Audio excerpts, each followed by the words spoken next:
एक दासी सम्राट के बच्चे से गर्भवती हुई, पर उसने एक अंडा जन्मा। जब वह जलने को तैयार थी तब सम्राट और राजमाता खुश हो गए। ये सब महीनों पहले शुरू हुआ, जब दासी को सम्राट का साथ मिला था, पर सम्राट ने न उसे अपनाया न कोई सम्मान दिया। उसने अपने गम को निगल लिया और काम करती रही। फिर आया वह झटका, जब वह और महारानी दोनों एक ही समय पर गर्भवती हो गईं। मुख्यदाई ने जानना चाहा कि बच्चे का पिता कौन है। दासी जवाब देने की हिम्मत नहीं कर पाई, लेकिन तभी महारानी माँ का फरमान आया, जिसमें पुष्टि की गई कि बच्चा सम्राट का है। उस दिन से उसकी हैसियत बढ़ गई। उसे एक भव्य महल में भेज दिया गया। उसकी जीवन शैली रातों रात बदल गई। उसकी गर्भावस्था की इच्छाएं बहुत तीव्र थीं, इसलिए सम्राट ने उसके लिए एक निजी रसोइयों की टीम नियुक्त कर दी। जो भी वह चाहती, जब भी चाहती, उसे मिल जाता। सिर्फ इसी बात के लिए उसने उसे पूरी तरह माफ कर दिया। कुछ ही समय बाद महारानी ने एक बेटे को जन्म दिया, लेकिन सम्राट और महारानी माँ दोनों ही अजीब तरह से उदासीन दिखे। दासी ये समझ नहीं पाई। 3 दिन बाद हुआ जश्न का भोज बेहद साधारण और फीका था।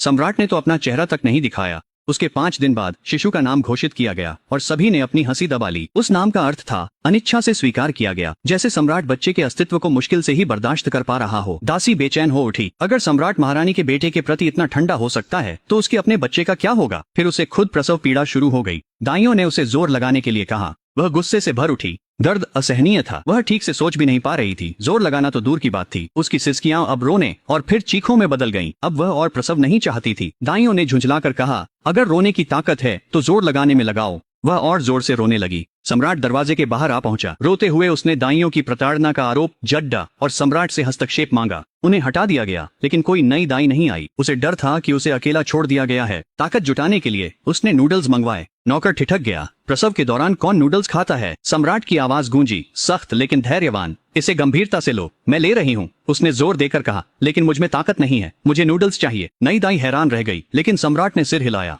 इसके लिए नूडल्स बनाओ। जल्द ही वह प्रसव पीड़ा के बीच चिकन सूप नूडल्स सुड़क रही थी। दर्द, चीख, दर्द नहीं, सुड़कना।